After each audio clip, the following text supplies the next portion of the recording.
नमस्कार, मैं हूं शशि। आइए झारखंड की टॉप 25 प्रमुख खबर जानते हैं। सीएम हेमंत ने 301 नवनियुक्त सहायक आचार्यों को दिया नियुक्ति पत्र। मुख्यमंत्री हेमंत सोरेन ने रांची के प्रोजेक्ट भवन सभागार में मंगलवार को नवनियुक्त स्नातक प्रशिक्षित सहायक आचार्य गणित एवं विज्ञान तथा गोड्डा जिले के इंटर प्रशिक्षित सहायक आचार्यों कक्षा 1 से 5 के बीच नियुक्ति पत्र वितरण किया है। बता दें, नवनियुक्त स्नातक प्रशिक्षित सहायक आचार्य गणित एवं विज्ञान तथा गोड्डा जिले के इंटर प्रशिक्षित सहायक आचार्य कक्षा 1 से 5 तक नियुक्ति पत्र वितरण समारोह का आयोजन मंगलवार को रांची के प्रोजेक्ट भवन में संपन्न हुई है। इसमें मुख्य अतिथि के तौर पर मुख्यमंत्री हेमंत सोरेन और विशिष्ट अतिथि मंत्री संजय प्रसाद यादव शामिल हुए। मुख्यमंत्री ने कार्यक्रम में 131 स्नातक प्रशिक्षित सहायक आचार्य को नियुक्ति पत्र दिया। वहीं गोड्डा जिले के 170 नवनियुक्त इंटर प्रशिक्षित सहायक आचार्य को नियुक्ति पत्र दिया गया। श्रम नियोजन मंत्री संजय प्रसाद ने सभी को शुभकामनाएं देते हुए शिक्षकों से आग्रह किया है कि बच्चों को सिर्फ किताबी ज्ञान नहीं बल्कि संस्कार भी देने का काम करे। इस मौके पर मुख्यमंत्री हेमंत सोरेन ने कहा कि लगातार राज्य की शिक्षा व्यवस्था कैसे बेहतर हो, इस दिशा में नित्य नए कदम उठाए जा रहे हैं। सरकार आज आने वाली पीढ़ी का भविष्य बनाने में लगी हुई है। हमारे पूर्वज के माता पिता ऐसे हैं जिन्होंने पढ़ाई नहीं की और अपने अनुभव के आधार पर वे लगातार काम कर रहे हैं। जेएसएससी सीजीएल रिजल्ट पर रोक हटाने से इनकार। झारखंड कर्मचारी चयन आयोग की संयुक्त स्नातक स्तरीय परीक्षा 2023 के परिणाम जारी करने पर रोक हटाने से हाईकोर्ट ने मंगलवार को इनकार कर दिया है। चीफ जस्टिस तरलोक सिंह चौहान और जस्टिस राजेश शंकर की अदालत ने मामले की सुनवाई बुधवार को भी जारी रखी, लेकिन रिजल्ट पर लगी रोक हटाने से इनकार कर दिया। मंगलवार को सुनवाई के दौरान इस परीक्षा में शामिल कुछ अभ्यर्थियों की ओर से सुप्रीम कोर्ट के वरीय अधिवक्ता गोपाल शंकर नारायण ने पक्ष रखते हुए अदालत को सुप्रीम कोर्ट के नीट मामले में दिए एक आदेश का हवाला देते हुए कहा है कि परीक्षा के रिजल्ट को इतने अधिक दिनों तक रोका जाना उचित नहीं है। उन्होंने अदालत से आग्रह किया कि मामले की जांच जारी रखते हुए रिजल्ट जारी करे। मुख्यमंत्री मैया सम्मान का पैसा नहीं आ रहा तो सुधार करे एक गलती। झारखंड सरकार की महत्वाकांक्षी मैया सम्मान योजना का लाभ राज्य की करीब 50 लाख महिलाओं को मिल रहा है। योजना के तहत हर महीने लाभुक महिलाओं के खाते में 2500 रुपये आ रहे हैं, लेकिन कई ऐसे लाभुक महिलाएं हैं जिन्हें योजना का लाभ मिलना बंद हो गया है। शुरुआत के कुछ महीने लाभुकों को योजना का लाभ मिला, लेकिन अब अकाउंट में पैसे नहीं आ रहे। अगर आप भी पैसे नहीं मिलने से परेशान हैं तो आपको ज़्यादा परेशान होने की जरूरत नहीं है। मालूम हो कि कुछ माह पूर्व मैया सम्मान योजना की लाभुक महिलाओं का सत्यापन किया गया था। इस सत्यापन की प्रक्रिया के दौरान हजारों ऐसी महिलाओं का नाम योजना से हटा दिया गया है जो योजना का लाभ उठाने के योग्य नहीं है। उल्लेखनीय है कि योजना का लाभ पाने के लिए कुछ आवश्यक मापदंड तय किए गए हैं। रांची को मिले 251 नए चौकीदार। रांची के उपायुक्त सह जिला दंडाधिकारी मंजुनाथ भयंत्री ने मंगलवार को रांची के समाहरणालय ब्लॉक 1 के सभागार में चौकीदार की सीधी नियुक्ति के लिए अंतिम रूप से चयनित 251 अभ्यर्थियों को नियुक्ति पत्र सौंपा।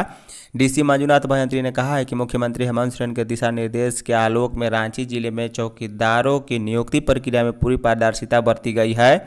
नवनियुक्त अभ्यर्थियों को शुभकामनाएं देते हुए उपायुक्त ने कहा है कि चौकीदार को दी गई जिम्मेदारी का निर्वहन पूरी निष्ठा और पारदर्शिता के साथ करना होगा। उन्होंने कहा है कि सभी नियमों और प्रक्रियाओं का पालन करते हुए चौकीदारों की नियुक्ति की गई है। रांची के उपायुक्त ने नवनियुक्त चौकीदारों को समाज सेवा के प्रति समर्पण और उत्साह बनाए रखने का आह्वान किया। उन्होंने कहा है कि आप सभी को समाज के लिए बेहतर कार्य करने का अवसर प्राप्त हुआ है। प्रशिक्षण के बाद आपकी पदस्थापना होगी। इस दौरान समाज की समस्याओं के समाधान में आप सभी को महत्वपूर्ण भूमिका निभानी है। निलंबित आईएएस विनय चौबे की जमानत याचिका खारिज। झारखंड के हजारीबाग जिले की एक अदालत ने सरकारी जमीन के एक हिस्से के रूपांतरण से संबंधित भ्रष्टाचार के मामले में निलंबित आईएएस अधिकारी विनय चौबे की जमानत याचिका खारिज कर दी। उनकी याचिका पर मंगलवार को सुनवाई हुई और कोर्ट ने उनकी जमानत मंजूर नहीं की। बता दें, एक वकील ने मंगलवार को बताया कि भ्रष्टाचार निरोधक ब्यूरो की अदालत ने शुक्रवार को एसीबी और बचाव पक्ष की दलीलें सुनने के बाद अपना फैसला सुरक्षित रख लिया था। उनके वकील शंकर बनर्जी ने कहा है कि अदालत ने आज अपना फैसला सुनाया और चौबे की जमानत याचिका खारिज कर दी। हम इसे चुनौती देने के लिए हाई कोर्ट जाएंगे। विनय चौबे ने हजारीबाग के उपायुक्त रहते 2.75 एकड़ खास महल सरकारी भूमि को अवैध रूप से परिवर्तित करने और निजी व्यक्तियों को आवंटित करने से संबंधित मामले में जमानत मांगी थी। गुमला में सड़क हादसा में 2 बुजुर्गों और 1 बच्चे की मौत। झारखंड के गुमला जिले के डुमरी थाना स्थित महुआ डाँड़ और जयरागी मुख्य पथ पर आवारा टोली बगीचा के समीप मंगलवार को शाम को भीषण सड़क हादसा हुआ। ऑटो और बोलेरो की सीधी भिड़ंत में 2 वृद्ध और एक मासूम बच्चे की मौत हो गई। हादसा उस समय हुआ जब जयरागी बाजार से लौट रहे ऑटो को विपरीत दिशा से आ रही बोलेरो ने जोरदार टक्कर मार दी। टक्कर लगते ही ऑटो पलट गया। ऑटो में सवार दावू चीरो टोली गांव के होदरू नगेसिया 65 वर्षीय और लातेहार जिले के महुआ टोली निवासी बित्तू तुरी 55 वर्षीय की मौके पर मौत हो गई, जबकि ऑटो में सवार 2.5 साल का अनीस बड़ा को गुमला सदर अस्पताल ले जाने के क्रम में रायडी के समीप हालात बिगड़ने पर CHC रायडी ले जाया गया, जहां चिकित्सक द्वारा जांच के बाद मृत घोषित कर दिया गया है। सूर्या हंसदा मुठभेड़ में CBI जांच की सिफारिश। भारतीय जनता पार्टी के पूर्व प्रदेश अध्यक्ष और वरिष्ठ नेता दीपक प्रकाश ने दावा किया है कि राष्ट्रीय अनुसूचित जनजाति आयोग ने सूर्या हंसदा के पिछले महीने कथित मुठभेड़ में हुई मौत की CBI जांच की सिफारिश की है। दीपक प्रकाश ने मंगलवार को यह दावा किया है। उन्होंने सूर्या को एक सामाजिक राजनीतिक कार्यकर्ता बताया। राज्यसभा सदस्य दीपक प्रकाश ने कहा है कि जब तक सूर्या हंसदा को न्याय नहीं मिल जाता तब तक भाजपा विधानसभा के अंदर और बाहर आंदोलन जारी रखेगी। झारखंड का विपक्षी दल सूर्या की मौत की केंद्रीय अन्वेषण ब्यूरो CBI से जांच की मांग कर रहा है। कई आपराधिक मामलों में वांछित सूर्या हंसदा ने कई विधानसभा चुनाव भी लड़ा था।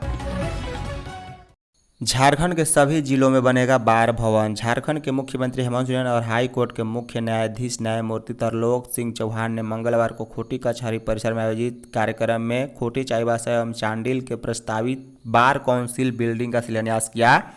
चाईबासा एवं चांडिल में बनने वाले बार काउंसिल बिल्डिंग का ऑनलाइन शिलान्यास किया गया।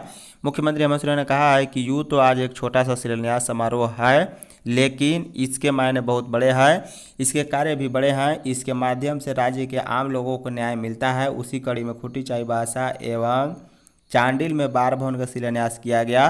उन्होंने कहा कि 3 वर्ष के अंदर सभी जिलों में बार भवन बनकर तैयार हो, इसी लक्ष्य के साथ कार्य योजना को मूर्त रूप देने की दिशा में तेजी से कार्य किया जा रहा है। सीएम हेमंत सोरेन ने कहा है कि झारखंड के 24 जिलों और 7 अनुमंडल में बार भवन के निर्माण की योजना है। झारखंड मौसम। विश्वकर्मा पूजा के दिन झारखंड का मौसम कैसा रहेगा, इसका पूर्वानुमान मौसम विभाग ने जारी कर दिया है। यह भी बताया है कि किन किन जिलों में वर्षा होने की संभावना है। भारत मौसम विज्ञान विभाग के मौसम केंद्र रांची ने 17 सितंबर के लिए जारी पूर्वानुमान में कहा है कि हजारीबाग, कोडरमा, गिरिडीह, देवघर, दुमका, गोड्डा, साहेबगंज और पाकुड़ जिले में कुछ जगहों पर गरज के साथ बारिश होगी। कुछ जगहों पर वज्रपात भी हो सकता है। बता दें, राजधानी रांची में विश्वकर्मा पूजा के दिन में 2 बार या उससे अधिक बार हल्के से मध्य दर्जे की वर्षा होने की संभावना जताई गई। साथ ही कहा गया है कि अधिकतम तापमान में थोड़ी वृद्धि हो सकती है और न्यूनतम तापमान में कोई परिवर्तन होने की संभावना नहीं है। बुधवार को रांची का उच्चतम पारा 28 डिग्री सेंटीग्रेड रहने का अनुमान है। चतरा में बालू तस्करों ने ट्रैक्टर से 2 चौकीदार को किया घायल। झारखंड के चतरा में बालू माफियाओं का आतंक सिर चढ़कर बोल रहा है। मंगलवार को अवैध बालू उठाव और परिवहन के खिलाफ अभियान चलाने पहुंची टीम पर बालू तस्करों ने ट्रैक्टर चढ़ा दिया। इससे अभियान में शामिल 2 चौकीदार घायल हो गए। पुलिस ने ट्रैक्टर को जब्त कर लिया है। ट्रैक्टर खुट्टी केवाल गांव के ही अनुज यादव का बताया जा रहा है। ट्रैक्टर उसका पुत्र सोनू कुमार चला रहा था। सीओ ऋतिक कुमार टीम के साथ अवैध बालू के खिलाफ छापेमारी के लिए खुट्टी केवाल नदी पहुंचे थे, जहां टीम को आता देख बालू तस्कर ट्रैक्टर लेकर भागने लगे। इसी दौरान टीम में शामिल चौकीदार ने ट्रैक्टर को रोकना चाहा, लेकिन ड्राइवर में दोनों चौकीदारों पर ट्रैक्टर चढ़ा दिया। इसमें चौकीदार योगेंद्र कुमार और अखिलेश गांजू घायल हो गया। ट्रैक्टर चालक की मंशा दोनों चौकीदारों को कुचलने की थी। झारखंड पुलिस मुख्यालय के डाटा सेंटर में लगी आग। राजधानी रांची के धुरवा स्थित झारखंड पुलिस मुख्यालय के डाटा सेंटर में मंगलवार की अहले सुबह भीषण आग लग गई। घटना की सूचना मिलते ही फायर ब्रिगेड कर्मी मौके पर पहुंचे और आग पर काबू पाया। हालांकि जब तक आग बुझ थी तब तक कमरे में रखे अधिकतर सामान जलकर राख हो गए। आग की चपेट में आने से कमरे में रखे कई कंप्यूटर समेत अन्य उपकरण भी जल गए। वहीं कई महत्वपूर्ण दस्तावेज भी आग की चपेट में आ गई। आग कैसे लगी इस संबंध में फिलहाल कोई जानकारी सामने नहीं आई। शुरुआती जांच में आग लगने का कारण शॉर्ट सर्किट बताया जा रहा है। मालूम हो कि झारखंड पुलिस मुख्यालय में आग लगने की यह कोई पहली घटना नहीं, इससे पहले भी कई बार यहां आग लग चुकी है। कुर्मी समुदाय का आदिवासी दर्जे के लिए आंदोलन। झारखंड, बंगाल और उड़ीसा में कुर्मी समुदाय का आदिवासी का दर्जा पाने आंदोलन एक बार फिर जोर पकड़ रहा है। वर्तमान में अन्य पिछड़ा वर्ग श्रेणी में आने वाले कुर्मी खुद को जनजातीय घोषित करने के लिए केंद्र पर दबाव बना रहे हैं। कुर्मी संगठनों ने इसके लिए अब तक कई आंदोलन भी किए हैं। हाल ही में नई दिल्ली में जंतर मंतर पर भी इस समुदाय के लोगों ने जोरदार प्रदर्शन किया। कुर्मी नेताओं का कहना है कि यह दर्जा न मिलने से शिक्षा, नौकरी और आरक्षण में उनके हक का हनन हो रहा है। आंदोलन के अगुवा शीतल ओहदार के मुताबिक इस बार अभियान को गांव-गांव तक पहुंचाने के लिए संदेश भेजे जा रहे हैं और बड़े पैमाने पर लोगों से आंदोलन में शामिल होने को कहा गया है। धन्यवाद।